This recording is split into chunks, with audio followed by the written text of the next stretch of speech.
The SKEWB is possibly one of the weirdest WCA puzzles, because when you first pick up a SKEWB, you're like, how do I twist this? Like, it doesn't twist like a regular 3x3 would. It actually twists along its corner axis, like that. And it takes 3 turns to restore it. Now, initially, this concept can be very difficult to get your head around, and it can be really hard to do efficient turning. But essentially, the SKEWB isn't actually harder than a 3x3. If anything, it's much easier. It's very similar to a 3x3 in the fact that it has a centerpiece and corners, but it doesn't have an edge piece like the 3x3 does. Centers are really big, but it is essentially just the same as one of these centers. And these corners, instead of being square, they're triangular, but it's essentially the same thing. The only way that it differs from a 3x3 is that the centers can move. See, normally you wouldn't have yellow next to white.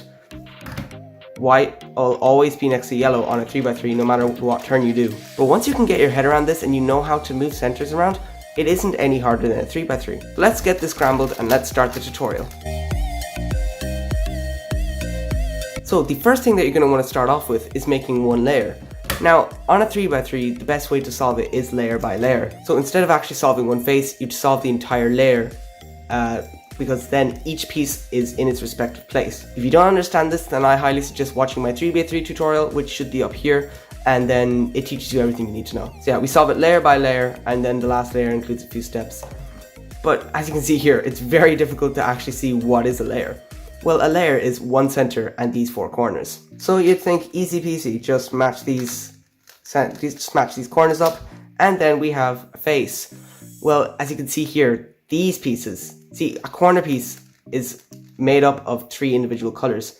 So if the corner piece is here, then red must also be red here, but it's orange. So this piece isn't in the right place. So when solving a face, it's very important to note that each piece needs to go into its correct space. So let's see, how can we get a corner matching with the center? So let's take any corner. I'm going to choose this one. This is where it's very handy to be familiar with how the mechanism of the SKEWB works. But if a corner is here, we can just turn this face and it'll bring it up to where we need. What you don't want to do is turn the face that this corner is on, because all that will do is reorient the corner. We want to turn the face that has the corner at the edge of it, like that, and that moves it up here. So let's take another one. I'm going to choose this one. So if blue and orange are here, then this means that this one will be orange. And green is always opposite blue, so green would be here. So when we have one piece in, we can work out the color scheme. If you don't know the color scheme of a cube, just refer to any cube, or if you don't have any other cube, just get a picture of one and study the color scheme there. So blue and orange, if we look at a 3x3, blue and orange, that means that the piece we're looking for is the red and green face.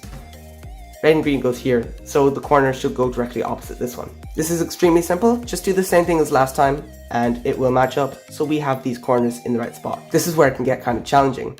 So let's take this one for example. On this one, the white piece is facing down, so if we try and put it in like that, while it is in the right spot, it's actually twisted, so that won't do. So remember what I told you before, if you turn the face, you can orient the corner correctly. But if we do that, we knock this one out of its spot. So all we need to do is move this piece to a different spot. So if we turn this face, we can move it back here. Now look, it's facing a different orientation. But if we put it in from here, it still isn't the right orientation. So if it's here, we can actually turn this face. Now while it does knock this one out, if we just insert it, we can simply put this corner back in. If that's a little bit confusing, don't worry, just take your time, or you can even ask me a question in the comments. But yeah, it will take some time to get used to these mechanics. This one is the same case as before. Let me show you what happens if you just try and orient the corner if it's facing down. We turn it and we put it in the right spot. Now this piece is the one facing down. So that won't do. What we want to do is turn this face to put it into a different spot. Now it has a different orientation. So from here, if we reorient the piece, put it into the right spot like this, we can put this spot back in, and this layer is solved because we have all these corners matching. Now, it doesn't matter if these centers right spot, because we will fix this in the last space. So now we have one layer solved, we can move on to the next layer. So here, all we want to do is just orient the corners so that they match the right spot. We don't need the center here, we only need the corners, because we will do the centers in a separate step. So there are 3 different cases that can come up when you're doing this step. Only 3, and each one requires the same algorithm. If you don't know what algorithms is, then don't worry, just watch my 3x3 tutorial. The link is already popped up, so just go back and you can watch it from there. Or I will leave the link in the description and you can just, watch it. If you have this case where this one is facing outwards and the opposite one is facing outwards, and these two are facing outwards here, then all you want to do is hold it so that it looks like this. These two facing outwards and these two at the back here facing this way. And we're going to do this algorithm. Watch closely. Or prime, L, or L prime. And as you can see, that fixes these corners. The next case we can have is where these two are facing up, but these two are facing in the wrong direction. What you want to do is hold the cube like this, so that these two are on these corners, and one of the unsolved ones is facing outwards and the other one's facing upwards. What we're going to want to do is do that same algorithm. Or prime, L, or L prime. And while that doesn't solve it, we now have the same case as last time. These two corners facing outwards, these two facing this direction. So what we do is do the algorithm for that case. Or prime, L, or L prime, and sometimes you might skip a few steps and it might just solve the cube. That's extremely lucky. If that does happen, keep watching, because you're not always going to get that lucky. The last possible case you can get is where they're all solved. Then you get to skip this step and we move on to the next one. So 9 times out of 10, your yellow center is going to be in the wrong spot. It won't be here. So if it isn't, we need to do an algorithm to put it into the right spot. What we want to do is find where the yellow center is and position it to the back of the cube. Then we're going to do the same algorithm that we had before. Or prime, L, or L prime. Then we're going to turn the cube along the z-axis 180 degrees and do the algorithm again.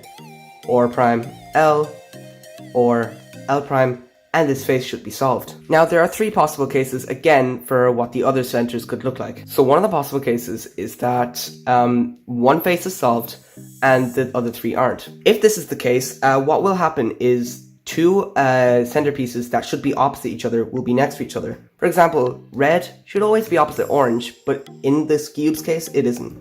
For example, the orange center should always be opposite the red center. So find these opposing centers. For example, if you had, green here and orange here, these aren't actually opposing centers. So what we want to do is find those 2 opposing centers. Position the cube so that the solved face is on the bottom and these 2 are facing you. And just do the algorithm, the same algorithm that we used for the yellow center. Or prime, L, or L prime. Turn the cube 180 degrees. Or prime, L, or L prime. That should solve the SKEWB. The other case that you can get is where none of them are solved. In this case, you're going to do the same algorithm that we have for the previous case. So just hold the cube at any orientation, or prime, L, or L prime. Turn the cube 180 degrees, or prime, L, or L prime. While this doesn't solve the cube, it gave us the same case as last time. So we hold the solved face at the bottom, look for those opposing centers, or prime, L, or L prime. Turn the cube, or prime, L, or L prime. This should solve it. And the third and final case is they're all in the right spot. Then the cube is solved. So it really doesn't really count as a case. And it is as simple as that. That's all the fundamental tricks that you need to know to solve this cube. So yeah, thank you guys so much for watching. If you do have any questions, then please do not be afraid to leave them down in the comment section and I will get back to you in at least 24 hours. So yeah, if this tutorial did help you, then please leave a like and share this with your friends if they have a SKEWB as well. And yeah, thank you guys so much for watching. See you guys in the next video. Bye!